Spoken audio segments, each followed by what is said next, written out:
All right. Good evening, everyone. My name is Drew Chesney, Council Commissioner, for those of you who don't know who I am. And welcome to the October Council Roundtable and Leader Update. Appreciate everyone joining us this evening. We have a pretty decent program, I think, together. And we're going to get right into the whole process here. Brian, do you want to lead us off with our safety minute? Sure. The theme I chose for this month is incident and near miss reporting. This is something that National is really emphasizing right now, and I thought it would be useful, especially since many of the people that usually join these roundtables are involved with district and other committee level activities. But this really extends even down to the unit level as well. There are three types of incidents and near misses that BSA looks at. There are near misses where there isn't necessarily an injury, but something would have happened, like something almost happened. Just as the name implies, there's general liability incidents, and then youth protection and membership infractions. There is a very handy little flow chart that's on the screen right there that's also available on the scouting website that helps you determine whether or not an incident is reportable. And when we talk about reportable, in this context, I'm going to be talking about reporting to BSA.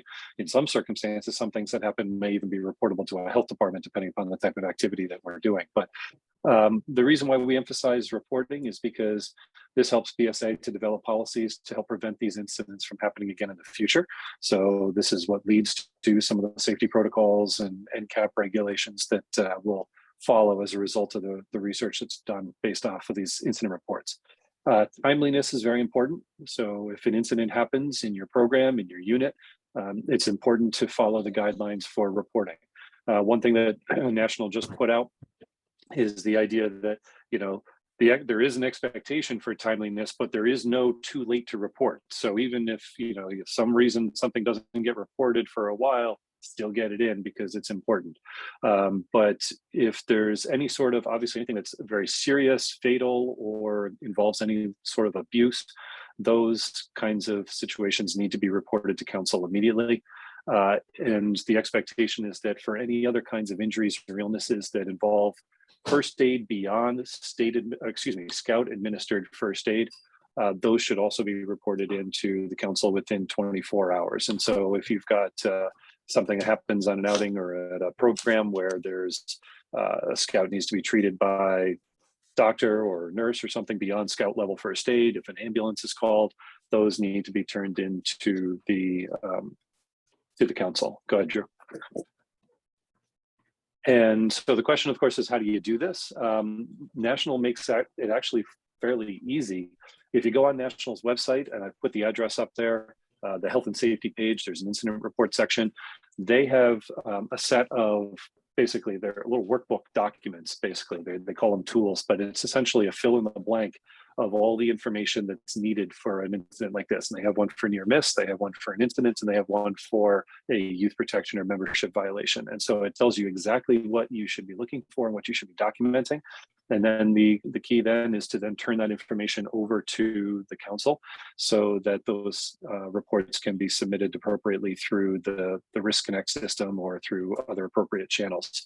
If you're doing this, if you fill out these documents, please do so as thoroughly as possible. Complete all the information. That'll reduce the frequency of having to have people come back to you for follow-up questions.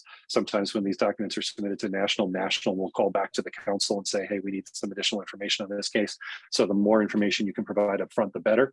The guidelines do say to stick to the facts. Don't try to this person was at fault, assigning any kind of blame or anything like that, but just assigning the facts as you know them. And please provide this information in a timely manner. Of course, this overlaps a little bit. The youth protection and membership type situations are those where there could be a youth protection violation, and those are situations where as your youth protection training kicks in, and that there could be immediate contacts to law enforcement if that's appropriate under the circumstances, as well as to the higher levels of the council. Suggestion, when you contact council, if it is a youth protection violation, then you let them know that so that they can usually fast track that right to Mark or his designee. But for other kinds of situations, they'll probably route it to Tyler or whoever is appropriate to be administering the reporting for those. But this reporting tree is available on the national website, as are those little workbook tools to help you fill out the information. So lots of good resources on the scouting.org website. Very cool. Thank you, Brian. Mhm. All right. This evening, one of the things I've asked is for Mark. We've hit some pretty significant milestones in the national bankruptcy and how it has impacted our council. And I thought it would be good for Mark to spend a little time going over those milestones and what comes next, and maybe answering a few questions if anybody has them. So, Mark. Thanks, Drew. What I thought I would do is just give everybody kind of a factual, up-to-date situation of where the council is in terms of the voluntary contribution the council made to the National Victims Trust. Our portion of that contribution of that trust was $2.6 million. We made that contribution earlier this month. So our piece of the national bankruptcy is really coming to an end. There's one component left that I'll explain in a second. National has a couple of more steps, and we fully expect them to announce the conclusion of the bankruptcy and moving forward past bankruptcy the first quarter of 2023. Our piece of it is about 95% complete. So we got to that $2.6 million number through several components. One was a $740,000 withdrawal from the council's endowment.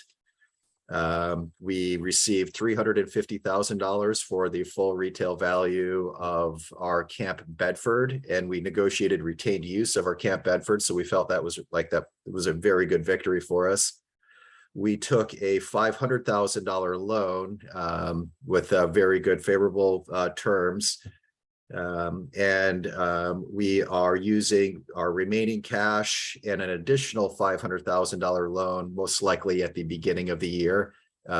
We were in pretty good cash position, so we used our remaining cash in the short term. The last piece to get us to the 2.6 is a 40-acre parcel of our Cub Scout side of Camp Waukpamani that is quietly for sale.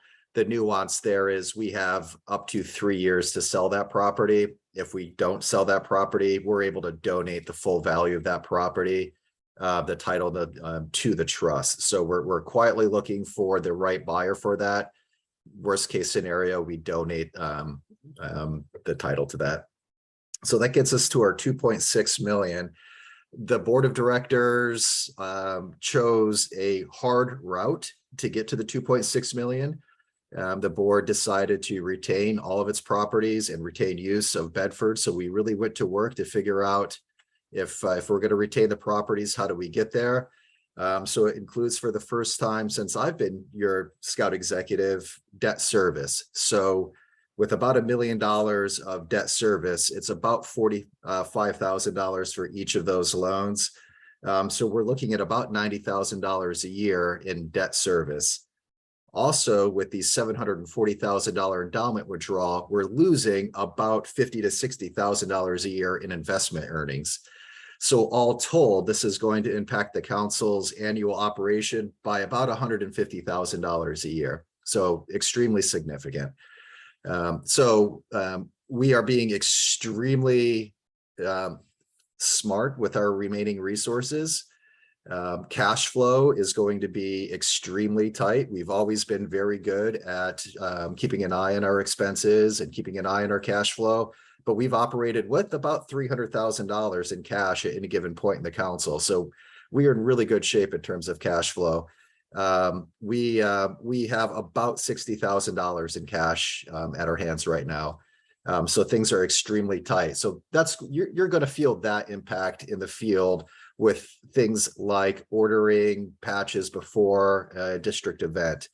We've really created a council policy where we're going to wait until that event's over, all the money's in, and we know the exact number of scouts and adults, and then we'll order patches. So we're being extremely cautious on cash flow. We're trying to be aggressive where we need to spend the resources in order to regrow our membership base. That is the number one priority. That's the success plan for the council. we need to regrow our membership. We're at about a 40% decline as a combination of bankruptcy, COVID over the past 2 years, and we're focused on rebuilding. So we've added membership executives to the team. We have 11 total staff. 5 of those are specific to membership growth, membership recruitment. That's where we're spending our resources, and that's our focus.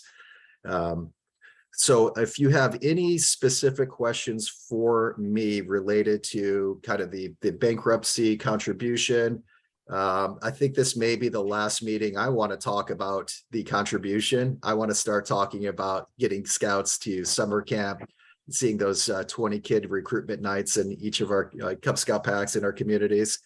But I am available to help anybody understand what that budget impact is going to mean. It took us 2 years to get through this. It's going to take us 3 to 5 years to rebuild and get back to a level in our membership, in our fundraising, where the council is going to be positioned like we were kind of pre-2019. So we're working really hard at it. I congratulate the board every chance I get to make, I think, a very difficult but very good choice to keep our camps. Every other council in New York State has sold camps. I think at the last count, there were 15 Boy Scout camps just in New York State alone that have been sold or will be sold shortly. And we are able to come out of this with our camps intact. That's a real victory for us. It was a hard choice, and we've got some work to do to maintain those camps. But I congratulate the board on that. Any questions for me? Anything Mark, else? there's one that got sent to me. If individuals are interested in the details for the Waupanomy Cub piece, asking price, what's included, the size, the lot, etc., is that a phone call to you, to a realtor? How would you like that handled? I'll take the phone call. We do have a realtor. We have not aggressively advertised this. Again, we can use that property as is for the next couple of years while we quietly kind of dangle it out there.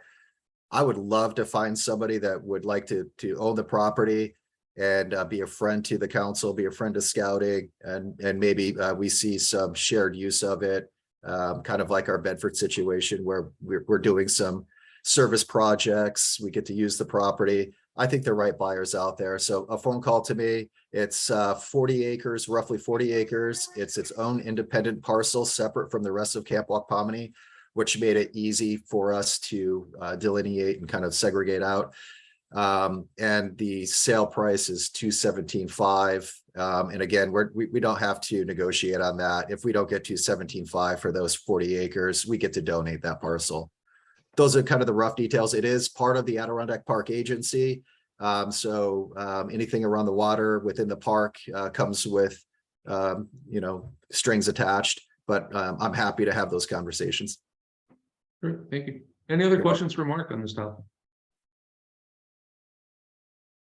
I think it's time for everybody to take a deep breath. We made our way through it, and we've got I think a really good goal in mind to rebuild our membership base. Let's get everybody behind that goal and get back out there and spread the message and spread scouting. Thanks, Drew. Thanks, Mark. Appreciate it. If you think of something that you want to ask, drop it in the chat box and we can address it at the end towards when we get the question answer section. All right. Next up, we have an individual, Jeff. I think I saw you here. We have a new individual who is going to be our chair of our special needs committee. He's going to be an advocate. He's going to be a resource, and he just going to spend a couple minutes talking about his new role. Jeff Covington, go ahead. Great. Thank you for that warm welcome. And thanks, everybody. As Drew mentioned, my name is Jeff Covington. I'm with Troop 1078 in Loudonville, New York. I do a lot with the Katana Lodge and the Order of the Arrow. And I've spent the majority of my career. Right now, I work for a software company, but for 25 years, I worked and you're right, Mark, I did start very young. I worked in the field of developmental disabilities in various agencies around the Capital District, including the Center for Disability Services and Catholic Charities Disability Services. And so I also serve on the National Board of Directors for the Prader-Willi Syndrome Association of the United States. Prader-Willi syndrome is a rare genetic disorder, and actually heading down to their national board meeting in Nashville in a couple weeks. And so part of my role is liaisoning with all of you, and working with scouts that have special needs, including those who have a neurodiversity need. And that may include, working with folks to do adaptations to merit badges so that scouts can earn those. Working on individual scout advancement plans, so that we can have a clear path for a scout with a special need to continue to earn merit badges and plan out their advancement in scouting, because that may look different than other scouts. And also part of that is obviously working with scouts that may need extra time, so getting extensions to get requirements in, and exceeding, being categorized as a youth beyond the age of 18. So I'm still learning what I'm supposed to be doing. There's a lot of great resources online that I've been tapping into to look at that. I did attend a special session, so the National Order of the Arrow Conference was in July in Knoxville, and went to a very enlightening session about working with scouts with disabilities and some of the great things that are happening around our country in that area. And so I'm very excited to be asked to be part of that, because it's something that's takes two of my great interests: people with disabilities and the scouting movement, and bringing them together. And so I'm very excited to be working on that. Very cool. Jeff and Miller, she just dropped a question for you. Will there be trainings offered to den leaders and leadership surrounding how to help scouts with special needs? I would love to be able to do something like that, and whether that's something out, sort of what we do outside of it, or if it's something that perhaps we, one of the things I heard at that seminar I went to at NOAC was a lot of there's a special track at local University of Scoutings around scouts with disabilities and special needs. And so that's something I would be highly interested in, is doing something at our University of Scouting along those lines. Jeff, if somebody had to reach out to you, how would they do so? Could we Sure. drop that in the chat box so I that sure people have will. that? I will put my email there in the chat box. And I would encourage anyone who has a question or has things that their committee is discussing to reach out to Jeff and have a discussion. Maybe it's not as formal as, altering actual programs. Maybe you just have some simple questions or complicated questions that maybe you just need a mentor or a different perspective on too. So Jeff would be a great resource for that. Absolutely. Yeah. Any other questions for Jeff while we're here? And again, you'll have opportunity down the road, but if we're here, anyone? All right. Thanks, Jeff. Appreciate it. Thank you. Right. Great opportunity here that I'm just going to drop in is youth protection.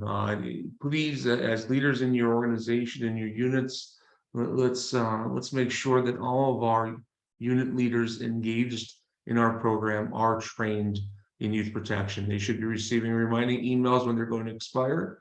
I will remind you that if they do have expired youth protection, they really should not be engaged in youth activities with the scouts.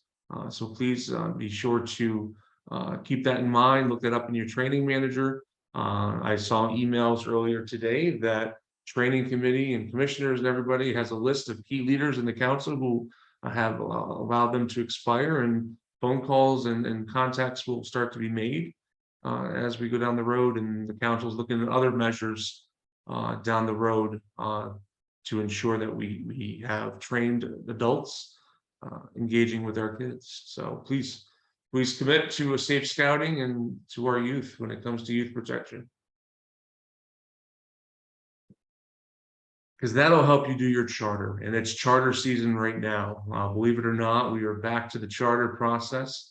Our timeline has kicked off. If you are a key 3 member, that would be a COR, a committee chair, or a scoutmaster or cub master, you would have received a letter if your registration is accurate, You received a letter from us in the last few days. Mine came on Saturday, I do believe. It was mailed out late last week outlining the charter process and that it has been kicked off. So right now, through the month of October, we're asking everybody to gear up and get ready to do a few things. One, to assign who on your committee who's going to be handling that charter. Very historically, it's the committee chair, but maybe they delegate that off to somebody. Maybe it's the COR in your unit, but whoever it is, let's make sure that they're identified and everybody knows who they are. We want to make sure that you're reviewing all the resources. It's going to be the same through the advancement portal as the previous year. There's been some enhancements made. I am told that some of the frustrations that we all shared have been addressed and to some degree, and hopefully they didn't replace them with new frustrations, but we'll find out. You want to also make sure that all your registrations are complete. Please don't wait like you all used to years ago to register individuals for the charter. It makes your life harder if you don't get them registered before you start the charter process. So please make sure that all your members who should be on the charter are registered. Also remember that you can change addresses, contact information, emails, phone numbers, and leadership positions through your My.Scouting. That's no longer done through the charter process. So take an opportunity before that happens, before you open up the portal, to go through and make sure everyone's information is correct, that the right person who should be Scoutmaster is Scoutmaster, the right person who should be on the committee is assigned as committee. You add the new people on or assign them as you go, but as long as you have it all set, it's real easy to do your charter. Also identify who needs to do the youth protection and ask them to get that done before you start your charter. Many units, the number one reason we have charters that are on wait is because of youth protection. Individuals were waiting for them to take it. So please address that with your leaders ahead of time, get them going. The portal opens November 1st. So you will have from November 1st through December in the portal to do your charter. If you get everything done that I just kind of listed off in the next few weeks, it'll be a cakewalk for you. The website is completely updated with fees and whatnot. So you go to trcscouting.org/charters. I'll drop that in when I stop talking. You will have access to the video guides, the user guides from National for the advancement. You'll see the same timeline that's in front of you, and you will also see the fees for the next year. So everything has been updated as you go. So again, portal opens November 1st for all units, and please do not wait for this, because while it is kind of a tough time of year, once you get into mid-December, we're trying to shoot for December 15th. The reason why we're trying to shoot for December 15th is after the 15th, many volunteers aren't talking, they're not communicating, they're in the holidays, end of year stuff, staff vacations and time. So we're trying to make sure it gets done on time. So any questions, reach out to your commissioner. All right, and we're gonna hit it to membership now. Tori, we have a lot of people in membership. Is it working? Maybe. Oh, okay. She's out now. Yes, it is. First, I want to say thank you to everybody. We had a great month. We've seen growth. I think we're going on 6 or 7 months in a row here of current growth. So I want to say thank you, first of all, to all of our leaders, our volunteers, our parents, everybody. This has been such an exciting recruitment year. We have been booked solid just about every day during the week and on the weekends for recruitment events. So it is so great to see the enthusiasm, and we're seeing it as the numbers are going up, seeing more and more families joining, being excited about scouting. So I just want to take a moment and say thank you to all of the leaders of all the units around that have really gone into this with gusto. So kudos to you. We could not do it without all of you. One of the things I wanted to touch base on is this is one of the things that has been main talk. And during the summer, I think, some of you saw me. I had gone up to Rotary on Tuesdays to talk to the troops, because we do concentrate on a lot of Cub Scouts recruitment, because Cub Scouts, we get them into the program, we nurture them, we get them through, and then they're going to cross over into Scouts. So yes, they are the big filler to come into your troop. But also too is what I was finding out, and with some of the membership team helping out, is a lot of troops don't realize that they can recruit too. So when I was up there this year, up at camp on Tuesdays, I really tried to talk to the troops, give them different types of ideas, let them, figure out what can we do to help you recruit more kids. So this document here is also to all of these ideas that are on this that you see in front of you is going to be out in our newsletter and is also on our webpage. Jackie Miller, who's a part of our membership team, had really kind of talked to a lot of different troops across council and really was like, wow, they didn't, we really need to do something so that they can understand that they can recruit and that it's not all on the packs. So she came up with this awesome ideas, kind of just like bullet points. So one thing is, troops, tell us about your recruitment plans. One thing, to think about is if your troop is currently not recruiting, think about where your troop may be in the next 2 years. So we got a couple different scenarios. You can have Troop A, which is actively recruiting, adds 1 new scout for each current scout, or at least close to that. And in 2 years, you could have quadrupled their numbers. Troop B does not recruit and waits for packs. 4 scouts on an average crossover. So if they lose 4 scouts of aging out or earning their eagle, you're kind of staying even. You're really kind of not moving forward. So, really think of those normal friend activities, getting out there and not always leaving it completely and utterly on the packs. The packs are young. You look at it this way, is that turnover comes more quickly in a pack, because every 4 years, 5 years, the families are, when they cross over to troops, so are the families. Whereas in a troop, we all know we get into a troop with either our son or our daughter, and we're kind of there for a while. You got a good portion of the years to be there. So remember for the troops, remember to recruit also, and don't always depend on your packs. How do we revive our troop and keep it going? Besides a great program, you need to have an active recruitment plan. What is your best resource? The scouts are your best resource. They already know the program and they have the peer-to-peer connection. What you want to start is what I talked to a couple of troops is start with a PLC meeting for the scouts, put together a plan for recruitment. I had went to a unit in Fort Orange and sat down and talked, and they had all their patrol leaders together. I met with the PLC and it was amazing. I mean, it was I walked away from there with one of the best feelings, because the kids got excited. They are the ones that would bring up the ideas. They were the ones going, well, if we're going to do this, maybe this day won't work, or this is when there's a big time for school and sporting. So they are the ones to really get it in there and getting them excited for scouting. Let them plan, let them be a part of it, let them start. I had said to them, how about we start a membership patrol, have the youth develop the recruitment plan, with guidance, but have them do it. Maybe you have a scout that's kind of quiet and is not ready yet to be right up there. Well, maybe they want to be the patrol leader for the membership and do some recruitment and really kind of get the plans together. It's a good way to also get leadership and get them involved. Have them think about what is their goal, what events do they want to include, what dates are important to plan. Some ideas to think about: an ice cream social or a pizza party to invite a friend to a sporting event with the troop maybe attending, go-karts, a mini golf special night for the troop to invite friends. Host a spirit week where the scouts can participate in several events throughout the week. They can wear their uniform or a special scout shirt to school.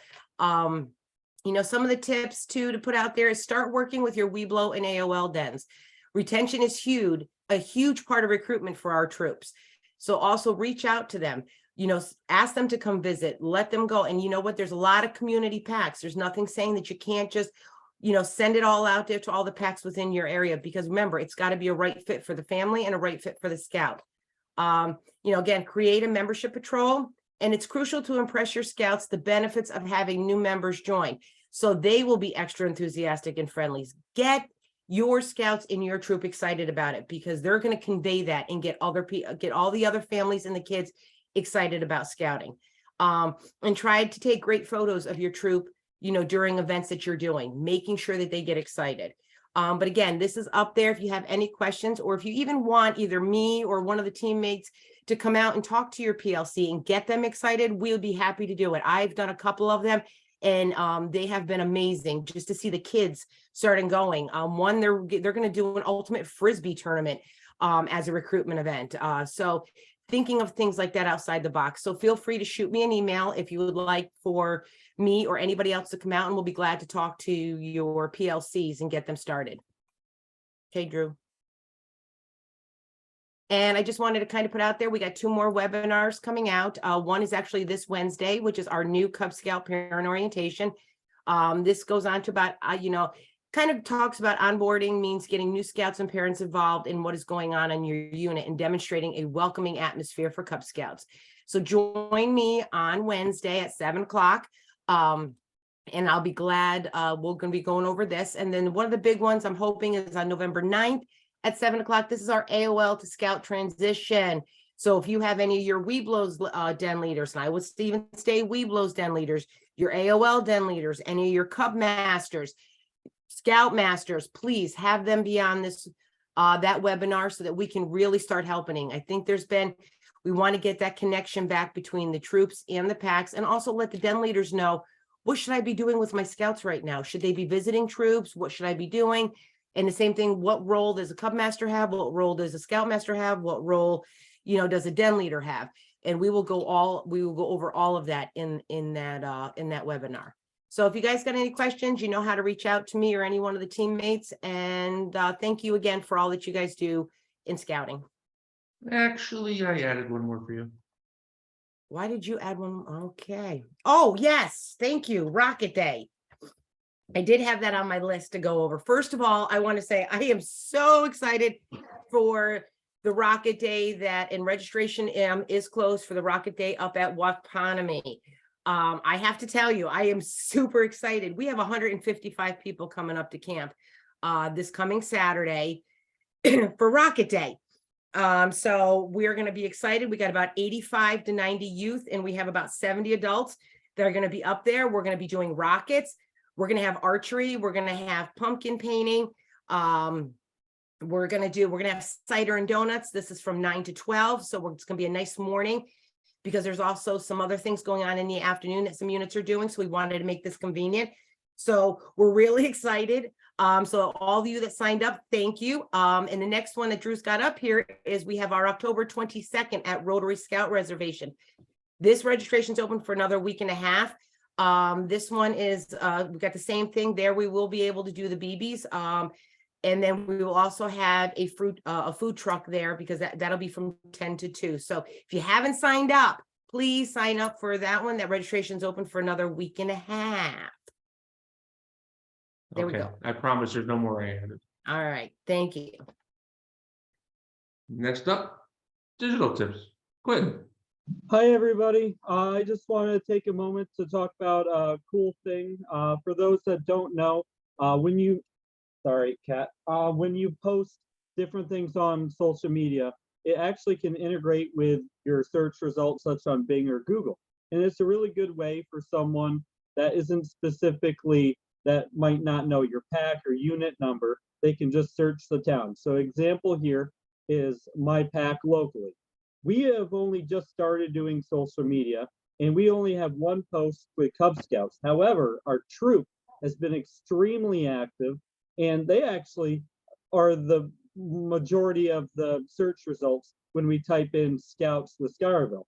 So it's a really good opportunity to not only be present in social media and have a page, but also be active in that page, so that when people search things, I mean, this is just in images, but it's the same in your text result, and that they actually bring up different posts of things you do. It's kind of like self-advertisement, all in one place. It shows things that you've done, all the smiles and people having a lot of fun, and it's just a really good way to show the benefits of your unit. So I get asked this a lot, and so I just wanted to take the opportunity to talk about it, is the biggest difference between the Facebook page and a group is what you can do and how you can share things. So in a Facebook group, it's essentially a group of like-minded people that are already within, like, hey, let's say we all like making pottery. We're all going to have a group because we're going to talk about pottery. You might find somebody that's also interested in pottery and joins the group. But in terms of driving new traffic, it's not necessarily something you're going to, hey, this is opportunity to learn pottery. It's more of you already are part of this. With a page, it's more of opportunity to share different experiences with people in a large audience and build awareness of the program. So example, Scouts, you can share it. You can actually link with other pages and they can share your events, and you can link that with other groups that can share that event from that page. It's very, allows a lot more versatile options, unlike a group. A group is more limited, while a page gives you many options, and you can make groups within that page. So it's kind of like a step up, and it's definitely something as a unit. If you have a Facebook group, you definitely want to have a page because you can still keep that group. And that doesn't mean, because you can connect the two and have the page as the main part of it, and still be able. So example, Scarville MyPack, we have a Facebook page that allows us to share events, link to our community page in the town, and be able to really push different events we're doing. It just allows more ease of access for you as a adult or however to share those events and connect with different people. So just little tidbit. Cool.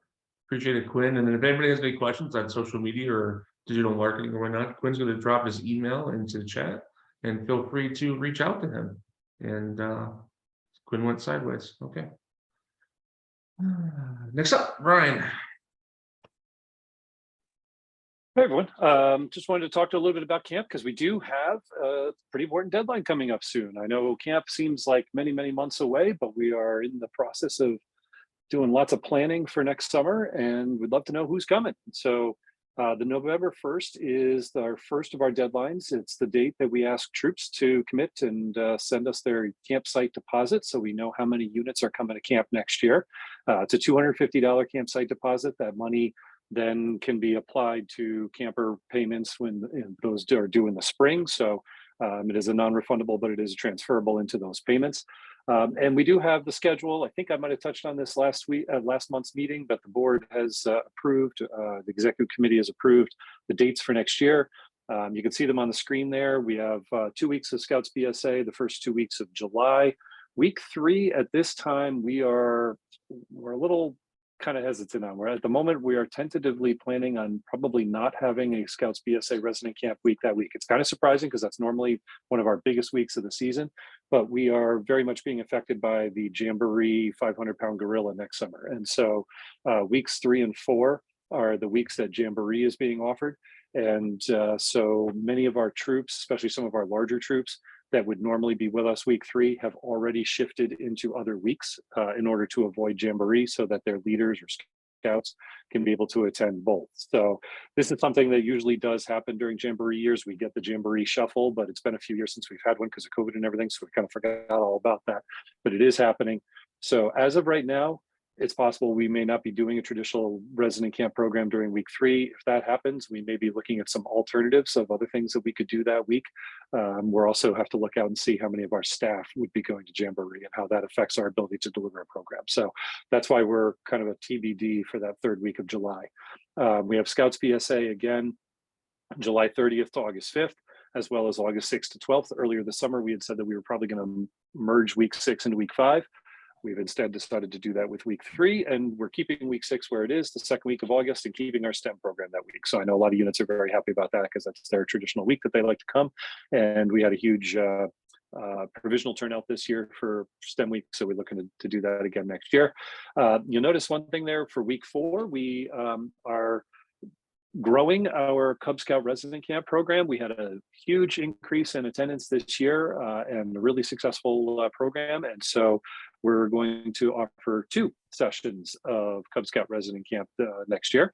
It's going to stay the same schedule. It's kind of a 72-hour program from Sunday afternoon to Wednesday morning, and then from Wednesday afternoon to Saturday morning. So you can sign up for either session 1 or session 2. And have an outstanding Cub Scout resident camp experience. And we'll have more information, including a theme and other announcements coming out on that soon. And then, but as far as Scouts BSA camp is concerned, that's the group we're looking for those troop campsite deposits.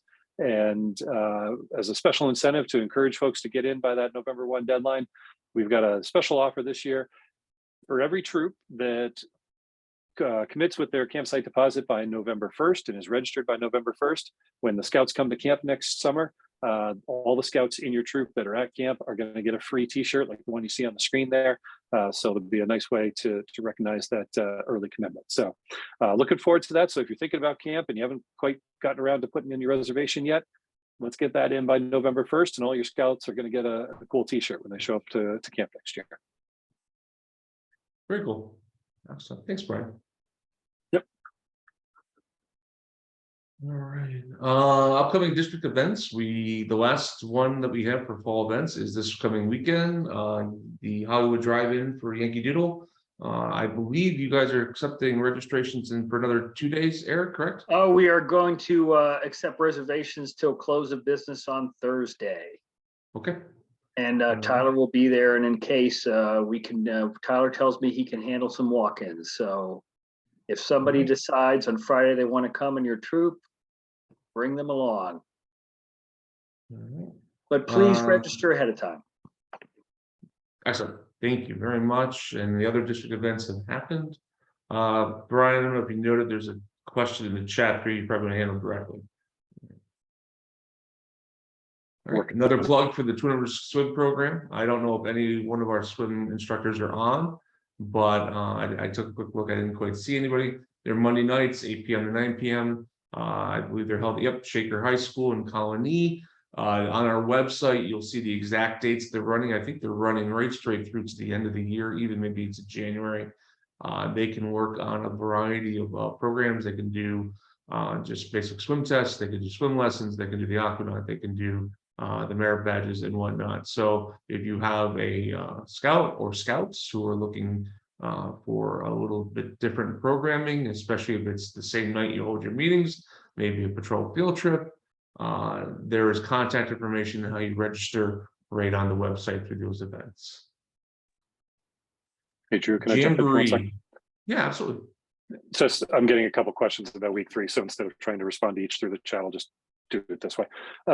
So if your troop is registered for week 3, and again, there's not that many of you, that's why we're in this situation to begin with. But if you do have a troop that's registered for week 3, we are leaning pretty strongly towards the idea that that's not going to be able to happen in a traditional format. We may be able to do an alternative program that week, but between the limited number of troops and the potential of staff members attending Jamboree, we don't know that we'll be able to do the full scale program for that week. I am, though, waiting a little bit to see what happens between now and November 1st, with November 1st being that deadline for troops to be able to sign up and get the t-shirt and everything. Maybe that inspires a few more troops to show up, and it gets us back into a more of a situation where we can do that. But so if you want to wait a couple weeks until we kind of see what those numbers look like, you can. But if you are interested in switching your week, just email me and I can easily take care of that. We can switch it to a different week. Great. And if you have more involved questions, I mean, at the end, we could put you and Brian into a separate room or something and we could have those discussions, but there's a lot of questions around that. Tyler's not able to be here tonight, but we are sending a contingent to the National Jamboree. Mark, do you just want to touch on this real quick? I know it's kind of on the spot for you, but I don't have Tyler, so.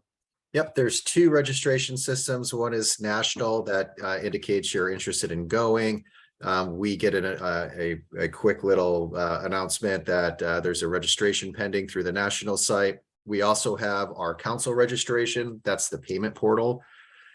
So now is an excellent time. We've got 29 participants going to the National Jamboree thus far. So there's definitely room for some more. We're also working with our neighboring councils to do a girl troop, National Jamboree troop. So rather than just bringing a couple of our female scouts along with us and dropping them off and then letting national kind of, the summit worry about where they're going to be camping, we'd like to form a provisional Jamboree female troop. So we're looking for some leadership there, but that's up and going. We've ordered tents. I think the patch is designed. So we're really starting to move pretty quickly on this. More information on the council's website under camping and activities jamboree. I would suggest that if you're interested in going, if you register online, the amount due is pretty significant. Give us a call, give Tyler a call. He can put you in the back end for the smaller deposit to get you in there. And then you guys can work out a catch-up payment schedule. Great. And then one of the things that we heard and question wise is that fee that's on there, I can't recall what it was, that includes the transportation, that includes everything into it. So that is an all-encompassing fee, correct? It is. So the fees definitely higher than previous Jamboree years. That's kind of the world we're living in right now, but it is all inclusive. And then our council made the choice that with that fee set, if there's dollars left over, and everything feels good, all the bills are paid, then we're in a position to give a refund back versus asking parents to come up with more money with a couple of weeks to go. Great. Appreciate it. It's a fantastic endeavor. It's a great program. And also, if you're interested in going on staff, let us know. There's opportunities for that as well. I threw this slide in here because I thought we would touch on scouting for food real quick. There's been a lot of questions regarding that. Pre-COVID, we had a pretty robust program as a council. We have not picked that back up, mostly due to we don't have the volunteer base and committee to run an entire program. So we're leaving this to local levels. We have a couple of districts who do their own programs, many units who do their own stuff, but we do not have a scouting for food program again this year. We'll take a good look at it for next year, but it really depends on if we have volunteers who are able to coordinate and run the event and the program for us. But I've already seen a lot of communications, again, like I mentioned before, from districts and also from individual units who are already doing their own things. So, but we are getting those questions, and I just want to make sure everybody was aware of where we stand with that right now. Upcoming trainings, we still have the Blue this coming weekend at Rotary. We also have a IOLS this coming weekend at Rotary. And towards the end of the month, we have the Cub Scout Leader training for all Cub Master community members and den leaders as well. Yes, those are programs, the last one, the 29th, those are the same programs you get online, but some individuals like the in-person learning and opportunity. So this would be your chance to go and get that. So I didn't see Holly on. I don't know if anybody from the staff wants to touch on popcorn at all. I left the slide here, Mark. Yep, we had our first half of the sale, the show and sell, and that's coming to an end. So any items that you haven't sold, I think the return date was last Friday. So we're into our take order stage. And then we place those orders. There'll be one final delivery, and we'll have finished another popcorn sale. If there's questions, concerns, if Holly's definitely doing an amazing job of communicating on top of every single detail.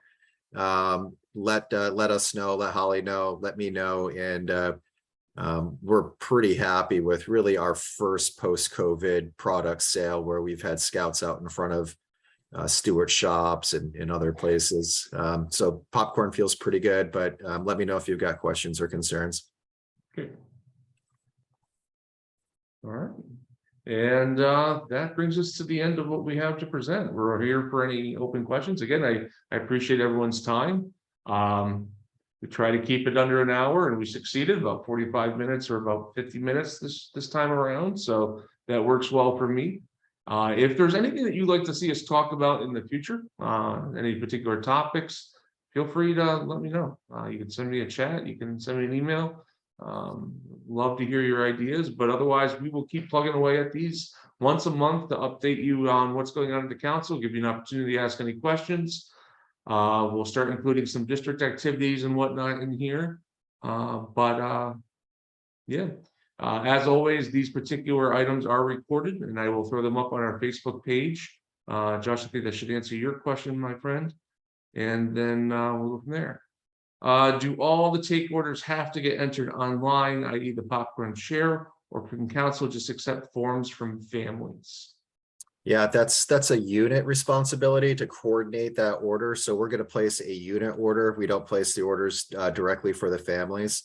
It works best to place those orders by individual scout on the online system, and then it totals up the unit's order. And there's a record there. There's a record for the future. Our gift recognition program for individual scouts depends on their sale. So that's where we draw that data from. So tally up those take orders per scout online. Excellent. Excellent. Any other questions? All right. We're going to hang out a little bit, not for long, but we're going to hang out. If anybody wants to have a conversation or has something that they feel is a little bit more detailed, we can open up a little virtual room and pick over there and have a conversation. But otherwise, thank you again for attending. Appreciate it, everyone. Enjoy your short work week and enjoy the great weather this week. Have a great night.